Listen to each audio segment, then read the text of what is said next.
देखिए इसका, देखो ये बोल रहा है कि 40 ग्राम NaOH किसमें डिजोल्व किया गया है, 100 ml वाटर में डिजोल्व किया है। मतलब NaOH क्या है, इसमें सॉल्यूट है, ये सॉल्यूट हो गया, और ये H2O क्या है, सॉल्वेंट है, सॉल्वेंट है, ठीक है ना। तो जो हमें इंफॉर्मेशन क्वेश्चन में दी गई है पहले उसको नोट कर लेते हैं, उसके बाद देखते हैं कि हमें क्या पूछा गया है या हमें क्या निकालना है, ठीक है। तो सबसे पहले लिखते हैं, गिवन है W weight of NaOH। NaOH का वेट गिवन है आपको कितना, 40 ग्राम गिवन है, और क्या दिया गया है, सॉल्वेंट है जो H2O है उसका वॉल्यूम दिया गया है। मतलब आपको वॉल्यूम ऑफ H2O दिया है 100 ml। ये दो इंफॉर्मेशन ये है, और एक यहाँ पे दिया है गिवन रो दैट इज घनत्व। रो किसको है, क्या कहते हैं, रो को घनत्व कहते हैं, कि NaOH का घनत्व दिया गया है 2 ग्राम पर सेंटीमीटर क्यूब, ठीक है। अब देखते हैं इसकी जरूरत हमें आगे कहाँ पड़ती है। फर्स्ट ऑफ ऑल हम ये वाला क्वेश्चन करें, ये वाला पार्ट करेंगे। तो ये है परसेंटेज W/W। तो इसका फॉर्मूला क्या होता है, इसका फॉर्मूला क्या होता है, इसका फॉर्मूला होता है मास of solute, mass of solute divided by mass of solution, mass of solution. ये किसमें होना चाहिए, ग्राम में, और ये भी क्या होना चाहिए, ग्राम में। क्लियर है इतना। अब देखिए मास आपको दिया है, सॉल्यूट क्या है, NaOH है, इसका मास आपको दिया गया है 40 ग्राम में। फिर है अपॉन में मास ऑफ सॉल्यूशन, लेकिन हमें यहाँ पे सॉल्यूशन का मास नहीं पता है, ठीक है। तो हमें सबसे पहले ये फाइंड आउट करना पड़ेगा, उसके बाद ही हम क्वेश्चन सॉल्व कर पाएंगे, ठीक है। अब देखो मास ऑफ सॉल्यूशन कैसे निकालेंगे। मास ऑफ सॉल्यूशन हमें तब पता चलेगा ना जब हमें मास ऑफ सॉल्यूट पता होगा और मास ऑफ सॉल्वेंट पता होगा, ठीक है। तो सबसे पहले हमारे यहाँ पे क्वेश्चन ये है कि हम जो सॉल्यूट का मास हमें पता है, उस सॉल्यूट का वेट हमें पता है कितना है, 40 ग्राम है, लेकिन अब हमें सॉल्वेंट का वेट निकालना है, तभी जाके हम सॉल्यूशन का वेट निकाल पाएंगे। क्लियर है, मास और वेट एक ही जैसा समझ लो इसमें। तो देखो इसका हमें मतलब निकालना है वेट ऑफ H2O, ये कितना होगा, ठीक है। अगर ये हमें पता चल जाएगा, फिर हम इन दोनों को ऐड करके मास ऑफ सॉल्यूशन इजीली से निकाल सकते हैं। तो देखो वेट ऑफ H2O कैसे निकलेगा। अब देखो सॉल्वेंट इसमें वाटर है, तो हम जानते हैं कि जो वाटर की डेंसिटी होती है वो होती है 1 ग्राम पर सेंटीमीटर क्यूब, ठीक है। अब देखो मैंने तुम्हें वॉल्यूम के फॉर्मूले बताए थे, आप सेंटीमीटर क्यूब को ml में भी लिख सकते हो। मतलब ये हो सकता है 1 ग्राम पर ml, इतना क्लियर है, ठीक है। अब आपको देखो वेट निकालना है। आपने एक फॉर्मूला पढ़ा होगा कि यहाँ पे लिखती हूँ कि डेंसिटी इक्वल टू डी से, डेंसिटी इक्वल टू, यहाँ पे रो से दिखाया गया घनत्व को, बात एक ही है, ये होता है द्रव्यमान बटे आयतन, घनत्व बराबर, ये होता है घनत्व इक्वल टू होता है आपका द्रव्यमान बटा आयतन, ये चीज है, ठीक है। अब देखो हमें घनत्व भी पता है, हमको आयतन भी पता है, तो यहाँ से हम मास इजीली निकाल सकते हैं, ठीक है। अब हम किसका मास निकाल रहे हैं, हम वाटर का मास निकाल रहे हैं। तो मैं इसको इसके सिंबल में लिख दूं कि रो H2O, मतलब घनत्व किसका, H2O का, equal to weight of H2O divided by volume of H2O, ठीक है। अब हमें क्या निकालना है, यहाँ से हमें वेट चाहिए ना, ये फाइंड आउट करना है। तो यहाँ से फॉर्मूला क्या हो जाएगा कि wait of H2O equal to हो जाएगा रो H2O into volume of H2O, ठीक है। तो यहाँ से क्या निकलेगा, वेट, वाटर का वेट कितना निकल जाएगा, फॉर्मूला ये है हमारे पास, रो इंटू वॉल्यूम। रो क्या है, 1 है, और वॉल्यूम कितना है, 100 है। तो ये देखो रो अच्छा हाँ, डेंसिटी हमारी 1 ग्राम पर ml, ठीक है, into volume of H2O, volume कितना है, 100 ml है, 100 ml है। देखो ml से ml कैंसिल हो गया और आपके पास वेट आ गया 100 ग्राम। क्लियर है। अब देखो आपको सॉल्यूट का वेट भी पता है, सॉल्वेंट का वेट भी पता है, ठीक है। तो वेट ऑफ सॉल्यूशन हो जाएगा, weight of solution equal to weight of solute plus weight of solvent, ठीक है। सॉल्यूट का वेट कितना है 40 ग्राम है, प्लस सॉल्वेंट का वेट कितना है, सॉल्वेंट हमारा वाटर है ना, ये कितना है 100 ग्राम है, तो टोटल हो गया 140 ग्राम। ये आपका सॉल्यूशन का वेट निकल गया। अब देखिए हमें इसका वेट भी पता है, सॉल्यूट का वेट भी पता है, हमें 40 है, सॉल्यूशन का वेट भी हमें पता चल गया, इंटू 100 भी होता है यहाँ पे। ठीक है, तो फॉर्मूला में पुट कर दो, तो फॉर्मूला क्या निकलेगा, परसेंटेज W/W इक्वल टू हो जाएगा weight of solute that is 40 upon weight of solution, कितना हो गया, मास कितना निकला इसका 140 इंटू 100। ठीक है ना। अब इसको आप सॉल्व कर लो आराम से, तो इसको ऐसे कर दो, 0 से 0 कैंसिल कर दो, 2 से कर दो इसे, 2 5 जा 10, 2 7 जा 14, तो ये हो जाएगा आपका 200/7। इसको तोड़ देना डेसिमल में, ये आपका क्या हो जाएगा, आंसर हो गया। तो आपके फर्स्ट पार्ट का आंसर ये आ गया। ठीक है, तो आपको सबसे पहले क्या करना है कि जो इन्फॉर्मेशन आपको क्वेश्चन में गिवन है सबसे पहले उसको नोट कर दो। जैसे हमने नोट किया कि वेट ऑफ NaOH गिवन है 40 ग्राम और वॉल्यूम दे रखा है हमें 100 ml। ठीक है, उसके बाद आप क्या करोगे, फॉर्मूला देखोगे, फिर देखोगे आपको किस चीज़ की ज़रूरत है, क्या आपको दिया गया है और आपको क्या निकलना है। फिर आपने देखा जैसे कि यहाँ पे मास ऑफ सॉल्यूट ये आपको गिवन है, यहाँ पे 40 ग्राम है, लेकिन आपको ये पता नहीं था। ठीक है, और आपको पता है सॉल्यूशन किससे मिलके बना है, सॉल्यूट और सॉल्वेंट से मिलके बना है। सॉल्यूट का वेट पता है, इसका मतलब आपको सॉल्वेंट का वेट निकालना है।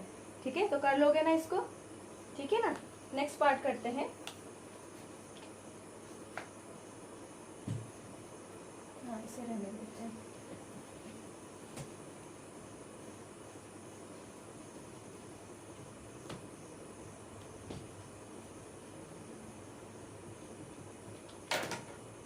अब देखो सेकंड पार्ट करना है हमें। सेकंड पार्ट है हमारा परसेंटेज W/V।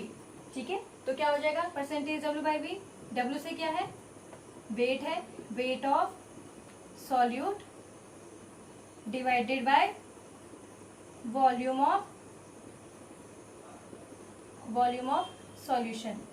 क्लियर है ना, ये ग्राम में है और ये किस में होना चाहिए, ml में होना चाहिए, इंटू 100। अब देखिए फिर देखो वेट ऑफ सॉल्यूट हमारा NaOH है, उसका वेट आपको पता है 40 ग्राम है। अब हमें यहाँ पे निकालना है वॉल्यूम ऑफ सॉल्यूशन, तो वॉल्यूम ऑफ सॉल्यूशन कैसे निकलेगा, volume of solute plus volume of solvent. अब देखिए वॉल्यूम ऑफ सॉल्वेंट हमें पता है 100 ml, लेकिन हमें यहाँ पे वॉल्यूम ऑफ सॉल्यूट नहीं पता है। इसका मतलब यहाँ पे हमें क्या फाइंड आउट करना है, वॉल्यूम ऑफ सॉल्यूट, ये हमें सबसे पहले फाइंड आउट करना है। क्लियर है। अब देखो वही फॉर्मूला लगेगा कि डेंसिटी इक्वल टू क्या होता है, घनत्व इक्वल टू क्या होता है, द्रव्यमान बटा आयतन, ये आपको पता होगा। अब देखो आप NaOH के फॉर्म में निकाल रहे हो ना, तो इसको ऐसे लिख दो, rho of NaOH equal to W of NaOH upon volume of NaOH। अब देखिए आपको रो गिवन है, NaOH डेंसिटी इसकी गिवन है सोडियम हाइड्रोक्साइड की 2 ग्राम पर सेंटीमीटर क्यूब है। इसको मैं ऐसे भी लिख सकती हूँ, 2 ग्राम सेंटीमीटर क्यूब को पर ml लिख सकती हूँ। ठीक है, तो अब देखो रो हमें पता है, W हमें पता है, हम वॉल्यूम इजिली निकाल सकते हैं। ठीक है, तो यहाँ से वॉल्यूम कैसे निकलेगा, volume of NaOH equal to rho NaOH density निकाल इंटू वॉल्यूम, नहीं सॉरी, यहाँ से भी वॉल्यूम कैसे निकलेगा, वॉल्यूम NaOH निकलेगा, ये नीचे चला जाएगा, weight of NaOH divided by density of NaOH। तो वेट आपको पता है कितना है, 40 ग्राम है, और डेंसिटी हमारी है 2 ग्राम पर ml, ये हमारी 2 ग्राम पर ml। ठीक है, ग्राम से ग्राम कैंसिल हो गया, तो ये हो जाएगा हमारा जो वॉल्यूम है 20 ml, ऊपर चला जाएगा 20 ml। क्लियर है इतना। अब देखिए हमें सॉल्यूट का वॉल्यूम भी पता चल गया, सॉल्वेंट का वॉल्यूम ऑलरेडी हमारे पास था, तो सॉल्यूशन का वॉल्यूम क्या हो गया देखिए, तो वॉल्यूम ऑफ सॉल्यूशन, तो क्या हो जाएगा, volume of solute plus volume of solvent. तो वॉल्यूम सॉल्यूट का कितना निकला, 20 निकला, और सॉल्वेंट का कितना है, 100 है, तो 20 + 100 दैट इज 120 ml। इतना क्लियर है। अब ये जो, अब देखो हमें सारी वैल्यू पता चल गई है। अब हम डायरेक्ट फॉर्मूला में अप्लाई करेंगे, तो ये हो जाएगा percentage W/V equal to weight of solute that is 40 divided by volume of solution in ml, और ये कितना निकला हमारा 120 इंटू 100। ठीक है, अब इसको सॉल्व कर लो। 0 से 0 कैंसिल हो गया, इसको करोगे 4 3 जा 12, तो ये हो गया 100/3। तो इसको सॉल्व करोगे तो ये 33.3% ये आपका क्या हो गया, आंसर हो गया। तो समझ में आया परसेंटेज W/V कैसे निकाला हमने, क्लियर हो गया इतना। ठीक है, अब थर्ड पार्ट मैं आपको देती हूँ करने को। ठीक है, थर्ड है हमारा परसेंटेज V/V। ठीक है, V/V कैसे निकालोगे, volume of solute divided by volume of solution. अब देखिए वॉल्यूम ऑफ सॉल्यूशन तो यहाँ से निकल गया ये ऑलरेडी, क्योंकि तीनों पार्ट इसी क्वेश्चन के हैं। तो वॉल्यूम ऑफ सॉल्यूशन क्या हो गया हमारा 120 ml, and volume of solute, volume of solute कहाँ से ये निकला, वॉल्यूम ऑफ सॉल्यूट क्या है हमारा 20 ml। तो ये तो और ज़्यादा सिंपल हो गया, तो ये हो जाएगा 20/120 इंटू 100। तो इसको कर लोगे आप, इजी हो जाएगा आपके लिए। ठीक है, तो ये सब नोट कर लीजिए।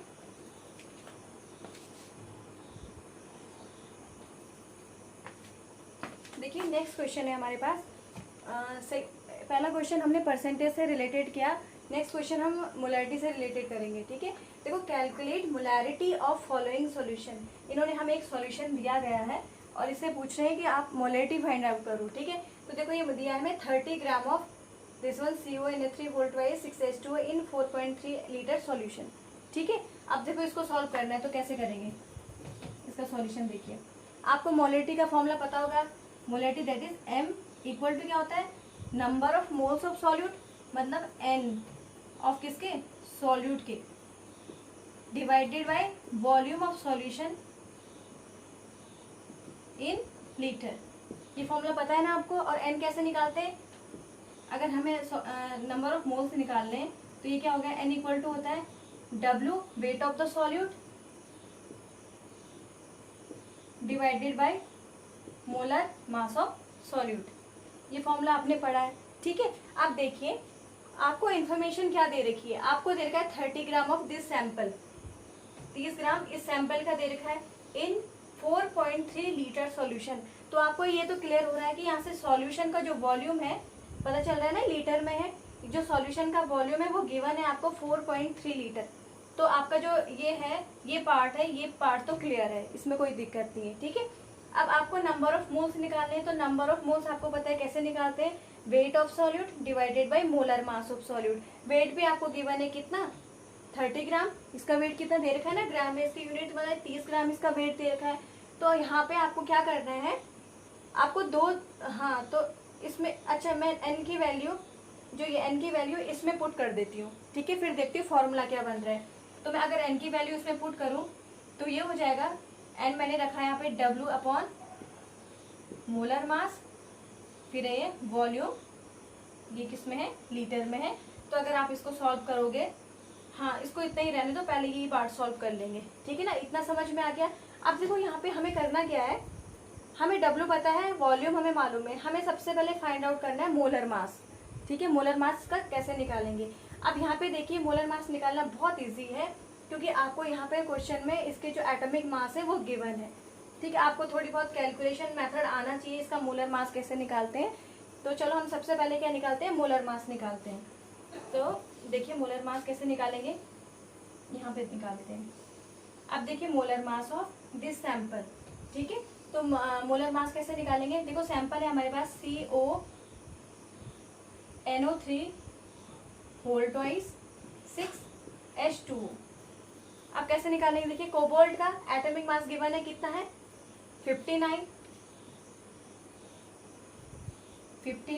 ठीक है, फिर प्लस ट्वाइस ऑफ NO3, इसका ट्वाइस है ना ये, तो 2 मैंने आगे लिख दिया। फिर ये नाइट्रोजन का एटॉमिक मास, एक एटम नाइट्रोजन का एटॉमिक मास कितना है 40, प्लस देखो अलग अलग एटम के बीच में प्लस का साइन आता रहेगा। ठीक है, अब देखो जैसे कोबाल्ट था तो 59 लिखा, फिर नाइट्रोजन का नंबर आया, लेकिन यहाँ पे 2 बार नाइट्रोजन NO3 का होल ट्वाइस है, तो ये प्लस का साइन है, ये ट्वाइस में आ गया। ठीक है, फिर नाइट्रोजन का एटॉमिक मास कितना है 14 है, फिर ऑक्सीजन का नंबर है, फिर प्लस का साइन लगाया। अब देखो ऑक्सीजन का एटॉमिक मास कितना है 16, लेकिन यहाँ पे ऑक्सीजन के कितने एटम है, तीन एटम है, तो 16 इंटू 3, तो ये हो गया 48। क्या हो गया ये 48। क्लियर है इतना, ये पार्ट समझ में आया कैसे किया? ठीक है, ये समझो कि अलग अलग एटम के बीच में प्लस का साइन आता रहेगा, ठीक है। और अगर कोई एटम 2 बार है 3 बार है तो वो उसके एटॉमिक मास से मल्टीप्लाई हो जाएगा। देखो जैसे यहाँ पे हुआ था, CO का क्या था एटॉमिक मास 59 था, ठीक है, फिर प्लस का साइन आया। अब देखो NO3 पूरा ये ब्रैकेट में NO3 ये 2 बार है, इसलिए मैंने इसको ट्वाइस कर दिया, ब्रैकेट लगा दिया। फिर नाइट्रोजन का एटॉमिक मास कितना है 14, फिर ऑक्सीजन का नंबर है तो प्लस का साइन लगाया। फिर ऑक्सीजन के यहाँ पे 3 एटम है, तो एक एटम का एटॉमिक मास है 16, तो 3 का हो गया 48। क्लियर है इतना, फिर प्लस का साइन लगाए। फिर 6, अब देखो ये जो 6 है ये सिर्फ H2 के आगे नहीं है, पूरा H2O के आगे, ध्यान रखना इस बात का। तो 6, फिर मैंने ब्रैकेट लगा दिया। अब हाइड्रोजन का एटॉमिक मास कितना है 1, लेकिन यहाँ पे 2 एटम है हाइड्रोजन के, तो ये क्या हो गया 2। ऑक्सीजन का कितना है प्लस 16। इतना क्लियर है? आप इसको सॉल्व कर सकते हैं इजिली। तो आप इसको सॉल्व करोगे तो क्या हो जाएगा, ये 59 प्लस 2, इसको ऐड कर लो, तो ऐड करोगे तो क्या हो जाएगा 62, ठीक है। फिर प्लस 6, इसको भी ऐड कर लो, ये हो गया 18, ठीक है। अब आप इसको सॉल्व करोगे तो इसका जो टोटल एटॉमिक मास आएगा वो आ जाएगा 291। ये कर लेना, गुणा भाग कर लेना, ये आ गया 291। इतना क्लियर है? ठीक है। देखो अब आपको मोलर मास भी पता चल गया कि क्या है, तो सबसे पहले आप क्या निकालो, नंबर ऑफ मोल्स निकाल दो। तो मैं यहीं पे निकाल देती हूँ। तो नंबर ऑफ मोल्स क्या हो जाएंगे, वेट ऑफ सॉल्यूट, वेट कितना है 30 ग्राम है, और मोलर मास कितना है 291 है, 291। और इसकी यूनिट तुम्हें पता है, मोलर मास को हम किस में दिखाते हैं, ग्राम पर मोल में दिखाते हैं, ठीक है। तो ये है 291 ग्राम पर मोल। फिर वही जो कल बताया गया था, ग्राम से ग्राम कैंसिल हो गया। अब इसको सॉल्व करोगे तो ये आएगा अराउंड 0.103 मोल, ऊपर चला जाएगा मोल। तो सिंपल ध्यान रखना कि जो ये नंबर ऑफ मोल्स है, तो सिंपल सी बात है कि n की यूनिट किसमें, मोल में। तो मैं ये सब लिखने की भी जरूरत नहीं है, अगर ऐसा क्वेश्चन में दिया गया है तो आप डायरेक्ट इसको कर सकते हो, ठीक है। तो मोल्स आ गए आपके। तो यहाँ से मोलैरिटी क्या हो गई, मोलैरिटी हो गई number of moles 0.103 divided by volume of solution, and the volume of the solution is 4.3. Unit should be in litre, यहाँ पे ऑलरेडी लीटर में, कोई दिक्कत नहीं है। तो ये हो जाएगा 4.3। इसको सॉल्व कर देंगे, जो भी आएगा हमारा आंसर हो जाएगा। तो ठीक है, मोलैरिटी हमने एक क्वेश्चन परसेंटेज का कर लिया, एक क्वेश्चन मोलैरिटी का कर लिया, ठीक है। ऐसे ही स्ट्रेंथ का तो बहुत सिंपल हो जाता है। अब इसके आगे हम पढ़ेंगे नॉर्मेलिटी, मोलैलिटी, मोल फ्रैक्शन और ppm। फिलहाल आप लोग क्या करना है, इससे रिलेटेड जितने भी आपके बुक्स में क्वेश्चन है उनको कर लेना, थोड़ा प्रैक्टिस हो जाएगी।